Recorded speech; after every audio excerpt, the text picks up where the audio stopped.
पाप पुण्य के दौर में सुख दुख की यह काया है। हम सब ने जो कुछ पाया है सब महादेव की माया है। बोलो हर हर महादेव। राधे राधे। जय श्री कृष्णा। साथियों, ये जो पत्नी और पुत्र के रूप में हमारे जीवन में कौन आया है और ये क्यों आए हैं, पुत्र पत्नी पति भाई बंधु के रूप में। पत्नी के रूप में जो आत्मा आई हुई है तो उसे हमने चुना है कि पूर्व में प्रारब्ध में जो चुन लिया गया था तो वो पत्नी के रूप में हमारे पास आ गई, या पत्नी ने जब पति, उसका जो पति है, तो पति को पत्नी ने चुना है कि पूर्व के कर्मानुसार पत्नी को पति मिला और पति को पत्नी मिली।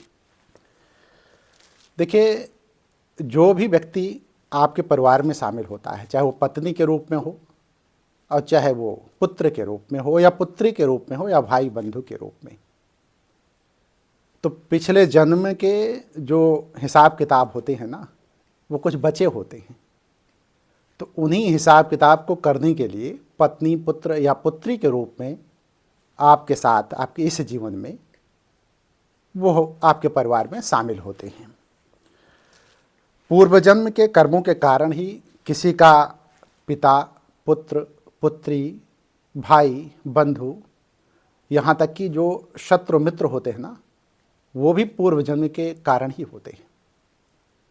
पूर्व जन्म में जब आपके द्वारा कोई काम ऐसा किया गया रहता है जिसका हिसाब किताब अधूरा रहता है, तो उस हिसाब किताब को पूरा करने के लिए, कहने का अर्थ है, जो भी लोग आए हैं आपके परिवार में, जो शामिल हुए हैं या आपके जान पहचान में या आपसे जिनकी नज़दीकी बढ़ी है, तो उनका पहले का कुछ हिसाब किताब बचा रह गया है।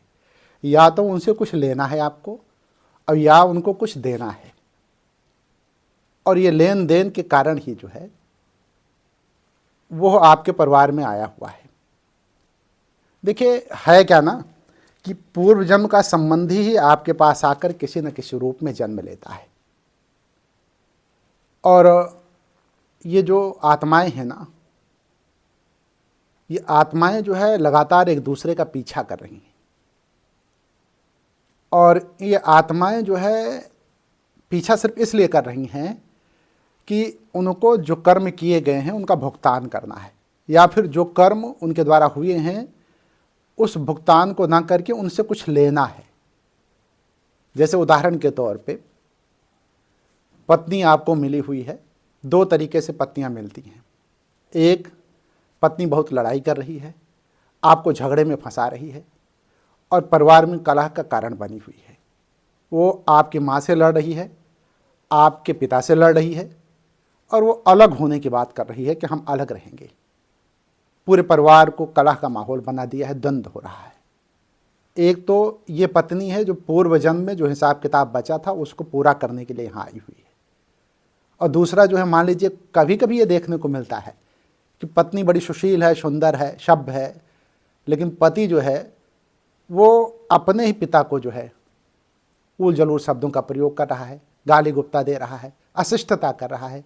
तो यहाँ पर वो भी आया है पुत्र के रूप में, लेकिन कहीं ना कहीं जो है वो अपने पूर्व जन्म के तमाम चीज़ों को लेकर के आया है, जिसकी वजह से वो अपने पिता को ही गलत सही कर रहा है। तो यदि कोई पत्नी इस तरीके का कर्म कर रही है कि वो आपके परिवार में वैमनस्य पैदा कर रही है, कहीं ना कहीं पूरे परिवार में अस्थिरता पैदा कर रही है, तो इसको आप मान लें कि इसको भोगना है, और आप भोगें। और भोगते समय इस बात का ध्यान रखें कि कर्म का नाश कर रहा हूँ मैं, जो पिछले जन्म में मैंने गलत तरीके से जो भी कर्म किया था उसको नष्ट कर रहा हूँ, और उसी दौरान आप अच्छे कर्म कीजिए। और पत्नी से भी प्रेम कीजिए। वो यद्यप गलत तरीके से आपसे पेश आ रही है, आपके परिवार के साथ पेश आ रही, लेकिन उसके बावजूद भी आप उससे प्रेम कीजिए। और ये मान कर चलिए कि भोग भोगने के तुरंत बाद, जैसे ही भोग खत्म होगा, पत्नी जो है आपके परिवार से प्रेम करने लगेगी। तमाम जगहों पर ऐसा देखा भी गया है कि शुरुआती दौर में पत्नी ने या पति ने बड़ा उपद्रव किया, लेकिन जब भोग खत्म हो गया ना, तो पत्नी बहुत ही ढंग से अपने पूरे परिवार को इकट्ठा करने में सक्षम हो गई। तो कभी भी इस तरीके का अगर माहौल आता है आपके घर में, तो आप संयत से काम लें, धैर्य से काम लें, और कभी भी अपनी पत्नी के प्रति दुराग्रह और दुराभाव ना हो। कितना भी गलत तरीके से अगर पत्नी वर्क कर रही है, काम कर रही है, कितना भी वैमनस्य फैला रही है, कितना भी क्रोध कर रही है, और कितना भी तरीके से अगर वो जो है आपको विषम परिस्थितियों में डाल रही है, लेकिन उसके बावजूद भी आपका प्रेम कम नहीं होना चाहिए।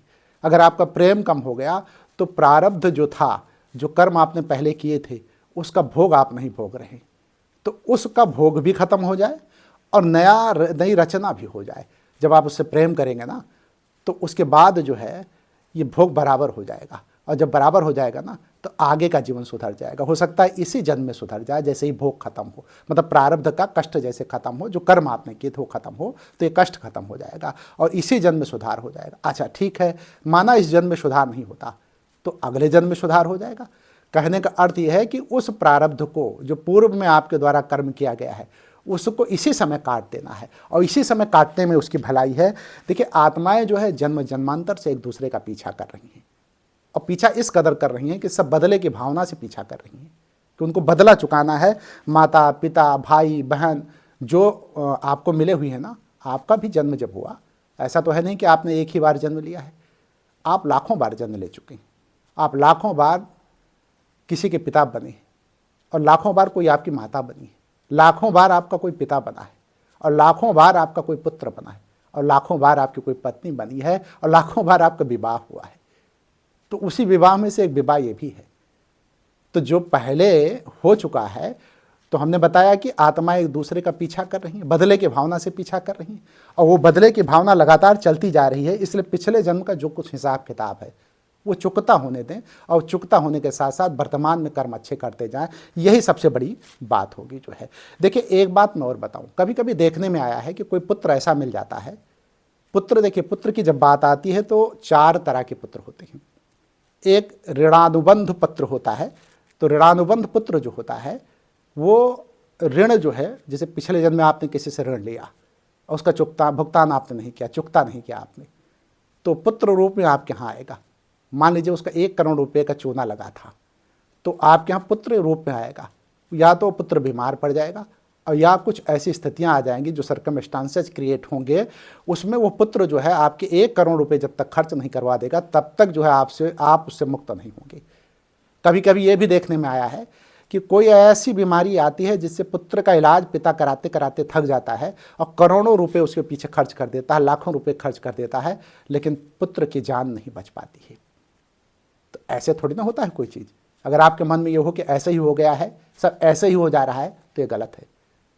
वो प्रारब्ध है, पूर्व में जो कर्म किए गए थे, जो आपने ऋण लिए थे, जो है उसका भुगतान कराने के लिए पुत्र के रूप में आया, और अपना भुगतान ले करके जब उसने चुकता कर लिया, तो वो प्राण जो है, मतलब शरीर को उसने छोड़ दिया, भुगतान बराबर हो गया।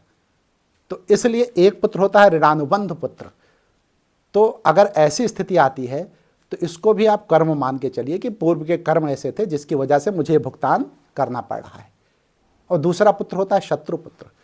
शत्रुपुत्र वो होता है कि जो आपके घर में पुत्र के रूप में तो पैदा हुआ है, लेकिन आपसे वो वैमनस्य रखता है, आपसे ईर्ष्या जलन डाह रखता है। शाम को या रात को शराब पी करके आता है, आपको पीटता है, मारता है, या फिर कोई कर्म ऐसा करता है जिसकी वजह से आपको लोग गाली देते हैं, आपको अपमानित करते हैं, और या फिर जगह जगह उसके कामों की वजह से, उसके कार्यों की वजह से आपको अपमानित होना पड़ता है। वो होता तो पुत्र रूप में है, लेकिन पूरी तरीके से शत्रु रूप में आपके काम करता है। और शत्रु ही होता है, लेकिन पुत्र रूप में होता है, और वो पुत्र जो है पूरी तरीके से आपको कहीं ना कहीं जो है किसी न किसी मामले में फंसाए रखता है। और तीसरा पुत्र होता है उदासीन पुत्र। कर्म जो होता है ना पिछले जन्म का, पूर्व का जो संचित कर्म है, उसका हिस्सा जो प्रारब्ध है, उसमें वो ऐसे कर्म होते हैं जो कि हिसाब तो बराबर होते हैं, लेकिन कहीं ना कहीं बैलेंसिंग थोड़ा बहुत गड़बड़ाई रहती है। तो उदासीन पुत्र होता है, ना तो वो आपके साथ अभद्रता करेगा, ना अमर्यादित आचरण करेगा, और ना ही जो है आपको बड़ा प्रसन्न रखेगा। आपको दुख होगा तो उसमें शामिल भी नहीं होगा, आपको सुख मिलेगा तो उसमें भी शामिल नहीं होगा। वो तटस्थ रहता है, उदासीन रहता है, गुमनाम रहता है। तो ये उदासीन पुत्र होते हैं। आपके किसी भी कृत्य से, किसी भी कृतत्व से, किसी भी क्रियान्वयन से आप उसका जो है कोई मतलब वो बड़ा सहयोग नहीं रहता, उससे ना वो खुश होता है ना तकलीफ में आता है। ये उदासीन पुत्र के लक्षण होते हैं जो है। अब देखिए चौथा पुत्र, चौथा पुत्र होता है सेवक पुत्र। सेवक पुत्र का अर्थ होता है कि वो पूरी तरीके से निष्ठा के साथ, समर्पण के साथ जितना हो सकता है अपने पिता अपनी माता की सेवा करता है। वो पुत्र धर्म का निर्वहन करता है और पुत्र धन का निर्वहन करते समय किसी भी तरीके का चूक नहीं करता है। वो जितनी मर्यादा होती है उतना वो मर्यादा का पालन करता है और पुण्य कार्यों को करते हुए पिता को भी पुण्य लोक में पहुंचाता है। और पिता फक्र करता है कि हमारा पुत्र मिला है तो ऐसा मिला है, ये बड़े सुख की बात है, बड़ी खुशी की बात है जो है। और पिता बार बार उस पर दंभ भरता है। दंभ का अर्थ हो गया ये घमंड की बात नहीं, मतलब उसके अंदर एक वो आता है कि हमारा पुत्र इस तरीके का पुत्र जो है सबको मिले, ऐसा वो लोगों से कहता है। तो ये सेवक पुत्र होता है। तो इसलिए मैं कहता हूँ ऋणानुबंध पुत्र जो है, शत्रुपुत्र, उदासीन पुत्र और सेवक पुत्र, 4 पुत्र होते हैं। पुत्र का आना ऐसे ही नहीं हो गया है कि कोई पुत्र के रूप में ऐसे चलाया है। पत्नी का आना ऐसे ही नहीं हो गया है कि कोई पत्नी के रूप में ऐसे ही चलाया है। पति पत्नी के रूप में जो आया है पूर्व जन्म के कर्मों के अनुसार ही आया है।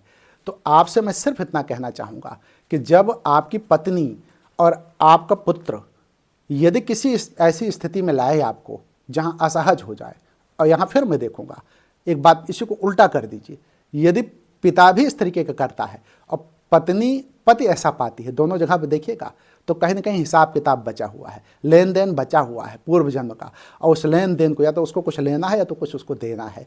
तो जब तक लेन देन की प्रक्रिया बराबर पे नहीं आ जाती, नया कर्म आपको जो है करने में दिक्कत आएगी। क्योंकि उधर भोग भी करना पड़ेगा, इधर कर्म भी करना है, तो आप अस्थिर हो जाओगे। आप कहोगे कि प्रारब्ध अच्छा होता है, मतलब पूर्व में किया गया कर्म अच्छा होता है, कि वर्तमान का कर्म अच्छा होता है। ज़्यादातर हमारे दर्शक जो हैं वो इस उहापों में फंसे होते हैं कि पूर्व के कर्म और वर्तमान के कर्म का सामंजस्य कैसे बनाया जाए। तो यदि यह आपका भ्रम बना है तो आपको भी जो है हमारी वीडियोज़ लगातार जब देखेंगे ना, तो एक वीडियो के बाद दूसरी, दूसरे के बाद तीसरी, कहीं ना कहीं आपको समझने में आसानी होगी और पूर्व के कर्म और वर्तमान के कर्म का सामंजस्य क्या है ये समझ में आ जाएगा। देखिए एक उदाहरण मैं और आपको दूंगा। देखिए जब महाभारत का युद्ध चल रहा था तो अभिमन्यु अर्जुन का पुत्र था, कृष्ण का भांजा भी था। अर्जुन जब महाभारत का युद्ध खत्म हो जाता है तो चूंकि महाभारत के युद्ध में व्यूह रचना करके अर्जुन को मार दिया गया, अभिमन्यु को मार दिया गया था। और उस समय जो है जयद्रथ और दुर्योधन या तमाम लोग मिल करके व्यूह रचना करके जब उनका वध कर दिए थे, तो महाभारत के युद्ध खत्म होता है तो अर्जुन भगवान श्री कृष्ण से कहता है कि अभिमन्यु की बड़ी याद आ रही है, पता नहीं किस लोक में, कहाँ, किस स्थिति में होगा, वर्तमान में वो क्या कर रहा होगा। तो भगवान आप तो भगवान हैं और हमें कोई ऐसा उपाय बताएं कि मैं उससे मिल सकूं और जान सकूं कि वर्तमान में वो क्या कर रहा है। तो उस पर भगवान श्री कृष्ण कहते हैं कि छोड़ो ये सब बात, उसका कोई मतलब नहीं रह गया है, कोई अर्थ नहीं है, कुछ उसमें रह नहीं गया है, क्यों फंसते हो ऐसे मामलों में। लेकिन अर्जुन बार बार रिपीटेशन में जाता है, तो बार बार कहने की वजह से अर्जुन उसको एक जगह पे, कृष्ण उसको एक जगह पे लेके जाते हैं और उस जगह पे लेके जाते हैं तो देखते हैं कुछ बालक जो है खेल रहे हैं। तो उन बालकों में जो है कहते हैं कि इसमें पहचान कौन, अभिमन्यु है, अर्जुन से कहते हैं। तो अर्जुन को पहचान नहीं आता है तो उनको एक दिव्य दृष्टि देते हैं। तो दिव्य दृष्टि पाते ही वो जान जाते हैं कि अभिमन्यु है, बालक रूप में खेल रहा है। तो उनका प्रेम, उनका वात्सल्य जगता है, पुत्र है मेरा। तो कहते हैं कि अभिमन्यु तू मेरा पुत्र है।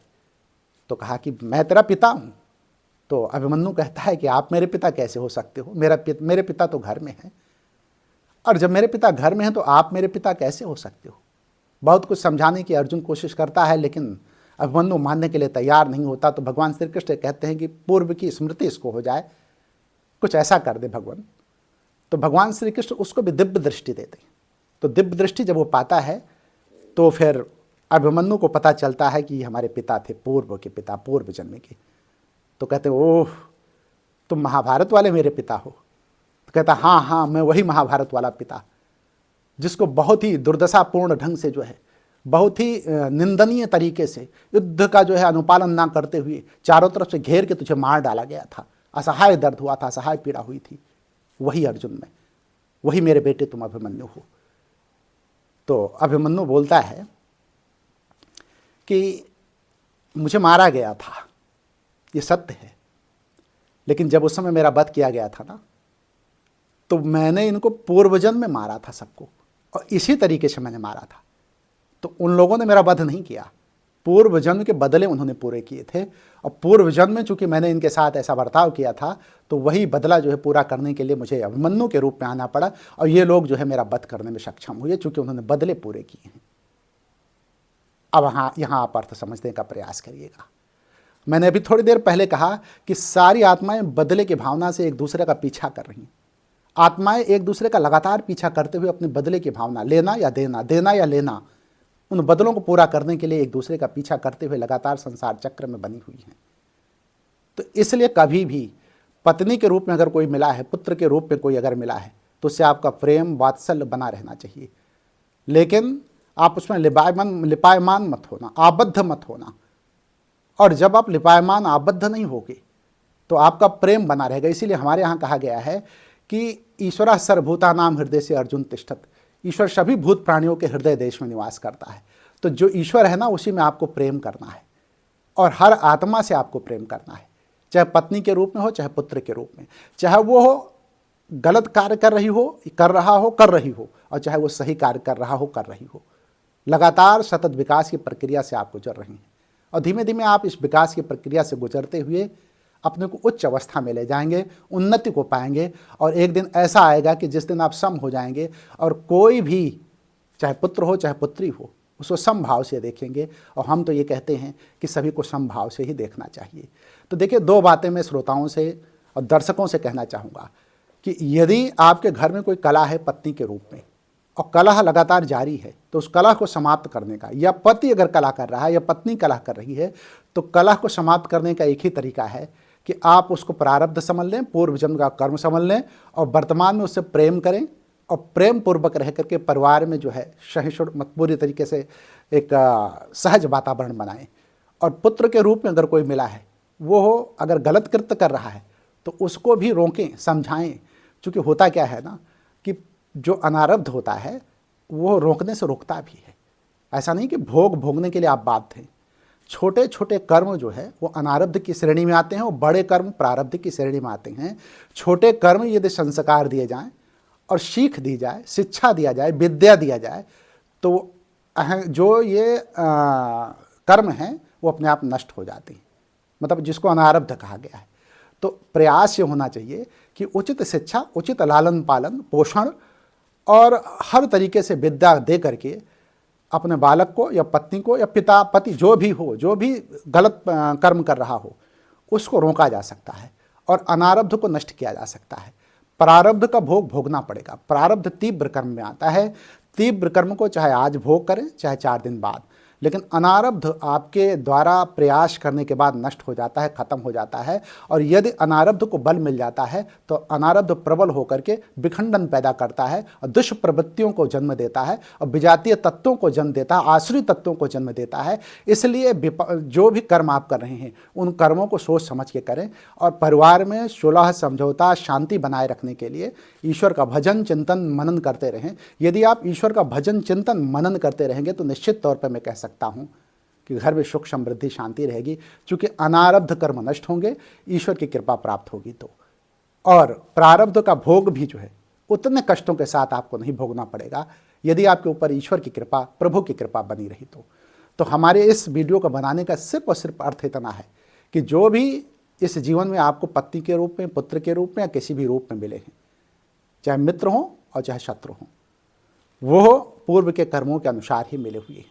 तो इसलिए सही रूप से अगर परिवार को चलाना है, गृहस्थी को चलाना है, संसार में रहना है, तो अपने को मर्यादित रखें और जितनी भी जो है जितना भी मर्यादित आचरण आप कर सकते हो उतना करें, तो जीवन आनंदमय सुखमय रहेगा।